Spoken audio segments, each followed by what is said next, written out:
마태복음 2장 1절로 12절 말씀 우리 한 목소리로 같이 읽겠습니다.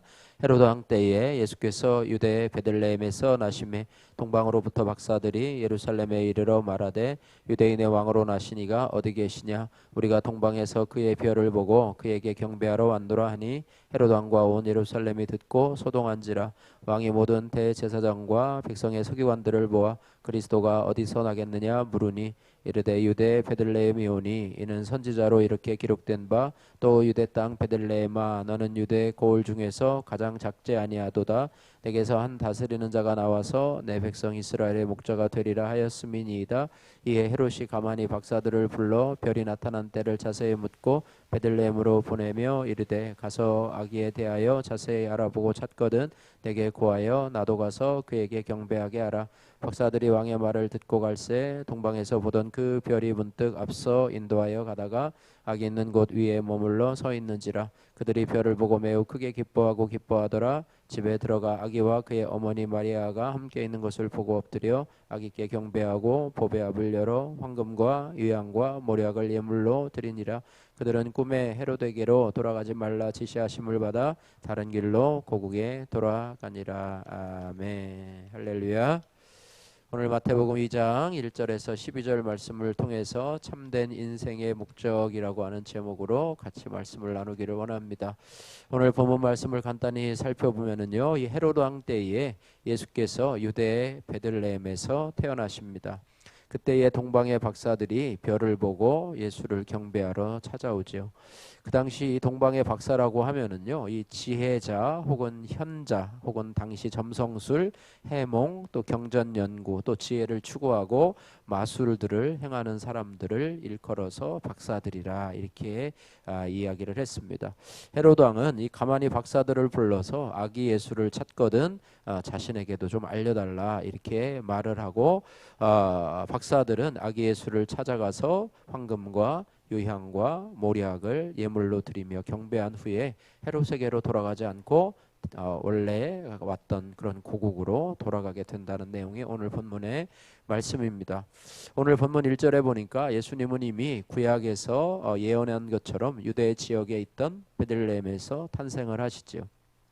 그런데 이때는 이 폭군으로 악명 높은 이 헤롯 왕이 유대를 통치하던 그런 시기였습니다. 헤롯은 에서의 후손으로요 자기 왕위를 유지하고자 많은 사람을 죽였는데 특별히 아내 또 세 아들 천왕과 장모까지도 살해할 정도로 아주 폭군이었고 잔인한 그런 인물로 유명합니다. 이렇듯 예수님께서 태어나신 이 때가 참 정치적으로 가장 힘든 시기에 또 위험천만한 그런 장소에 오셨다고 하는 것을 우리가 볼 때에 정말 우리 예수님께서 낮고 천한 곳에 오신 뿐만 아니라 참 평안하고 안전한 곳이 아니라 이 헤롯이라고 하는 폭군이 정치하던 그런 위험한 시기에 오셨다고 하는 것을 우리가 알 수 있어요. 그래서 그 상황에 오셔서 이 영혼 구원의 사역 또 십자가의 사역을 완성하셨는데요. 우리의 삶에서도 평안하고 안정될 보다는 평안하고 안정적일 때보다는 그런 고난의 때에 오히려 더 말씀이 더 깨달아지고 하나님께 더 가까이 갈 수 있음을 우리가 교훈을 받게 됩니다. 이런 상황 속에서요 메시아의 별을 보고 찾아온 이 동방 박사가 오늘 본문 말씀에 등장하는데요. 오늘 1절 말씀에 등장하죠. 폭군인 헤롯은요 메시아의 별을 보고 찾아온 동방 박사들로부터 유대인의 왕이 나셨도다라는 말을 전해 듣고 불안에 떨게 됩니다. 그래서 박사들에게 아기 예수를 찾으면 자기에게도 알려달라고 하지요. 만일 알려주면 나도 가서 경배하겠다고 7절 8절 말씀에 그렇게 얘기를 합니다. 그러나 사실은요 유대인의 왕으로 오신 아기 예수를 죽이려고 하는 음모지 가서 경배하겠다고 하는 말은요 입에 발린 그런 거짓말이겠죠. 그것을 알고 있는데요. 헤롯처럼 내가 예수님을 안다고 하면서도요 예배하지 않는다면 그것은 예수님을 아는 것이 아니라 예수님에 관해서 아는 것에 불과할 수 있다고 하는 것입니다. 예수님에 관한 믿음이 없이 우리가 지식만 가지고 있으면 하나님을 기쁘시게 할 수 없습니다. 올해 히브리서 11장 6절 우리 표어 말씀인데요. 믿음이 없이는 하나님을 기쁘시게 못하나니 하나님께 나가는 자는 반드시 그가 계신 것과 자기를 찾는 이들에게 상 주시는 이심을 믿어야 할지나. 그래서 믿음이 없이는 기쁘시게 할 수 없다니. 그래서 신앙생활에서 가장 중요한 게 믿음이라 해도 과언이 아닐 것입니다. 그런데 정작 우리는 믿음보다도 지식이나 혹은 능력, 은사, 봉사에 더 치중하는 그런 경우가 더 많이 있습니다. 그래서 많은 성경 구절을 배우고 또 많은 성경 공부를 하고 성경에 관한 해박한 지식을 쌓는 것을 단순하게 믿음으로 생각하고 한 권씩 떼는 것을 마치 내 믿음의 단계가 올라가는 것처럼 그렇게 생각하는 경우도 있습니다. 물론 성경 구절을 외우고 또 성경을 많이 공부하는 것도 좋습니다. 그러나 그것이 전부가 아니고 그것이 믿음과 동격이 아니라고 하는 사실을 우리가 알아야 됩니다. 사단은 자꾸 신앙의 본질을 향해서 가려고 그러면 그 신앙의 본질을 벗어나게 하려고 성도들을 자꾸 미혹하게 되는데요. 신앙의 본질은 바로 믿음입니다. 믿음. 그래서 믿음이 없으면 우리가 하나님의 뜻을 이룰 수가 없어요. 왜냐하면 하나님은 믿음의 기초 위에서 일하시는 하나님이시기 때문이죠. 그래서 우리는 하나님 앞에 기도할 때 하나님 저에게 믿음을 좀 달라고, 믿음을 좀 주십시오라고 기도해야 됩니다. 만일 믿음이 없으면 하나님이 아무리 말씀하셔도 반응할 수가 없어서 우리의 삶에 아무런 역사도 일어나지 않습니다. 그래서 우리가 먼저 준비해야 될 것이 바로 믿음이라고 하는 것입니다. 이러한 믿음은 하나님과의 친밀한 관계에서 얻어지는 하나님의 선물이지요. 그래서 아브라함이 독자 아들 이삭을 드리라는 하나님의 음성을 듣고 그 뜻을 알기만 하고 생각만 했다면 아마 하나님의 의를 이루지 못했을 것입니다. 아브라함이 먼저 하나님의 뜻을 알고 아들 이삭을 번제로 드리려는 믿음의 순종을 했기 때문에 아브라함은 비로소 하나님의 의에 이룰 수 있었고 믿음의 조상이 될 수 있었던 것이죠. 배고픈 형제나 자매가 있다면 먹을 것을 친히 주는 것이 믿음이지 저 사람이 배고프구나 라고 하는 것을 인식하는 것은 아무런 도움이 되지 않는다고 하는 것입니다. 예수님은요, 이 참된 이웃에 대한 가르침으로 선한 사마리아인의 비유를 들어 설명하시는데요. 강도 만난 사람이 길에 버려져 있어요. 상처를 입고 또 고통 중에 있습니다. 그 옆을 제사장이 지나갑니다. 그런데 바빠서 피해서 지나가죠. 레위인도 보고 지나갑니다. 또 뭔가 일이 있었을 것입니다. 보고서 안 됐구나, 어쩌다가 저런 일을 당했나 하면서 쯧쯧쯧 하면서 아마 그냥 지나갔을 것입니다. 하지만 그것을 본 이방인이었던 사마리아인이 바쁜 와중에도 그를 돌볼 뿐만 아니라 자신의 몸과 같이 최선을 다해서 돌보아 주었습니다. 사마리아인은요, 이웃을 내 몸과 같이 사랑하라는 계명을 지식으로만 알 뿐 아니라 행함으로 그 긍휼을 나타내고 실제적으로 강도 만난 자의 이웃이 되었다고 하는 것입니다. 그래서 성도에게는요, 예수님에 관한 지식도 물론 필요하지만 거기서 머물러서는 안 된다고 하는 거예요. 예수님을 인격적으로 아는 지식이 필요하다고 하는 것입니다. 그래서 행함이 없는 믿음은 죽은 믿음이라 이렇게 야고보서에 말씀하고 있는데요. 오늘 본문의 이 동방 박사들도요, 믿음의 사람이었습니다. 이들은 메시아의 별의 인도하심을 받아 아기 예수를 찾아갑니다. 찾아갈 뿐만 아니라 아기 예수께 경배를 하지요. 또 가져온 예물을 드립니다. 오늘 9절에서 11절 말씀이죠. 이들은 예수님을 찾아갈 뿐만 아니라 찾아가서 준비해온 예물을 드리게 되는데 이것이 바로 믿음의 행동이라고 하는 것입니다. 이때 드린 예물 중에 황금은 왕권을 상징합니다. 예수님의 왕되심, 왕권을 상징하죠. 황금, 그 다음에 유향은 제사장 되심을 상징하고요. 그 다음에 모략은 예수님의 고난과 부활을 상징하고 있는, 그래서 그 세 예물이 예수님과 관련된 그런 의미 있는, 상징이 있는 그런 예물이라고 하는 것입니다. 그들은 동방에서 온 이방인임에도 불구하고 예수님의 인류를 구원할 메시아심을 알았을 뿐만 아니라, 지식적으로 알았을 뿐만 아니라 믿음으로 아기 예수께 예물을 드리면서 경배를 하게 됩니다. 이들의 믿음은 예물을 드림에서 그치지 않습니다.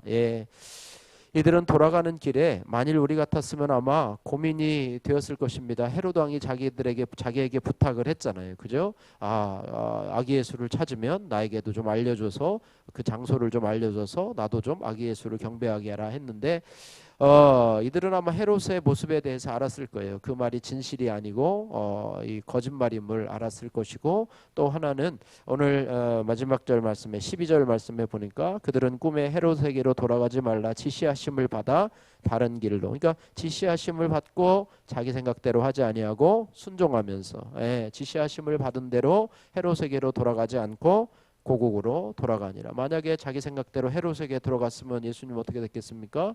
당장 와서 뭐 방어할 수도 없고 보호할 수도 없는 예수님이 당장 뭐 구원의 사역을 못 이루었겠죠. 그래서 헤롯이 아마 쾌재를 불렀을 것인데, 이들은 헤롯의 들은 말에 대해서 전혀 요동하지 않고요. 그랬습니다. 그래서 곧장 다른 길로 고국에 들어가게 됐죠. 동방 박사들은요, 세상의 권력의 핵심에 있는 헤롯 왕의 말이 아닌 하나님 앞에 순종하는 모습, 즉 믿음의 행동을 한 것이죠.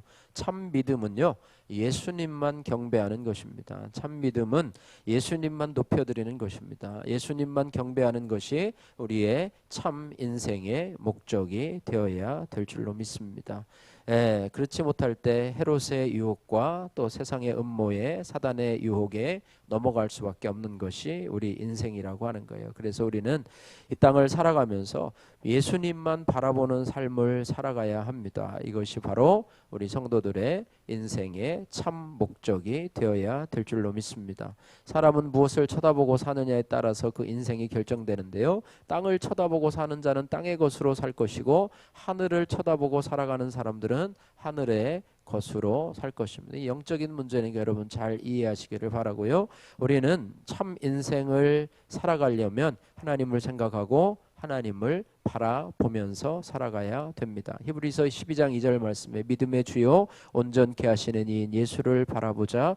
그는 그 앞에 있는 기쁨을 위하여 십자가를 참으사 부끄러움을 개의치 아니하시더니 하나님 보좌 우편에 앉으셨느니라. 이렇게 했습니다. 우리가 왜 하나님을 바라보고 예수님을 바라보아야 될까? 하나님을 바라보는 자는 무엇을 얻게 될까? 하나님을 바라보고 예수 그리스도를 바라보는 자는 구원을 얻기 때문입니다. 구원을 통해서 우리가 승리를 얻게 되고요, 위로를 얻게 되기 때문이죠. 또 기도의 응답을 얻기 때문에 우리가 예수님을, 하나님을 바라보아야 됩니다.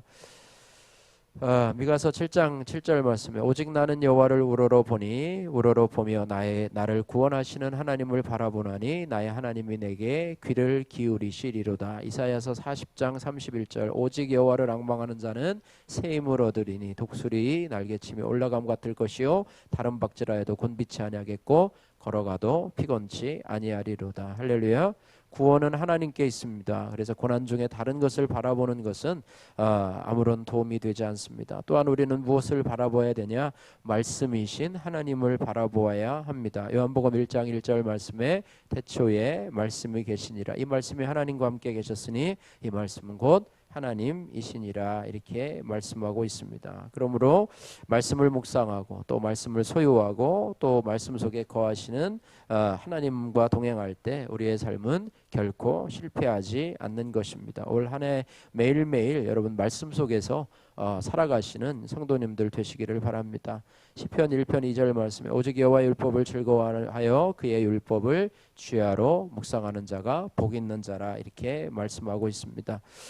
또한 여호수아 1장 8절 말씀에 하나님은 불안에 떠는 여호수아에게 이렇게 말하죠. 이 율법책을 내 입에서 떠나지 말게 하며 주야로 그것을 묵상하여 그 안에 기록한 대로 다 지켜 행하라. 그리하면 내 길이 평탄하게 될 것이라 내가 형통하리라. 그러니까 인생이 형통하게 되는 길이 하나님의 말씀 속에 있다라고 하는 것입니다. 또한 골로새서 3장 16절에 그리스도의 말씀이 너희 속에 풍성히 거하여 모든 지혜로 피차 가르치며 권면하고 시와 찬송과 신령한 노래를 부르며 감사하는 마음으로 하나님을 찬양하고 그랬습니다. 우리는 또한 성령님을 바라보면서 우리에게 주어진 삶을 살아가야 됩니다. 그래서 성령님을 바라볼 때 우리는 하나님은 우리에게 성령 안에서 구원의 보증을 주시고 성령의 은사와 성령의 열매를 맺게 한다고 하는 거예요. 오늘 이 동방에서 온 박사들에 대해서 살펴봤는데 이 동방에서 온 박사들은요, 헤롯을 보지 않고 메시아의 별을 따라서 오로지 예수님만 바라보며 그분을 경배하고 또 그분 앞에 자신의 소중한 예물을 드리면서 예수님의 사역에 동참했던 것을 보게 됩니다. 우리도 세상의 잡다한 것들로 인해서 마음을 뺏기지 않고 헤롯과 같이 세상의 헛된 것에 우리의 귀를 기울이지 말고 유혹에 빠지지 말고 오직 예수님을 바라보면서 살아가는 것이 바로 참된 인생의 목적임을 우리가 바라보면서 올해 한 해 2023년도 이제 한두 걸음 이제 내디뎠는데요. 또 세상의 것들을 바라보지 않고 세상의 음성에 귀를 기울이지 않고 하나님만 바라보며 동방박사들처럼 별을 보고 예수님께 찾아가 예수님을 경배하고 예물을 드리는 그런 복된 삶을 살아가시는 저와 여러분들 되시기를 주님의 이름으로 축복합니다.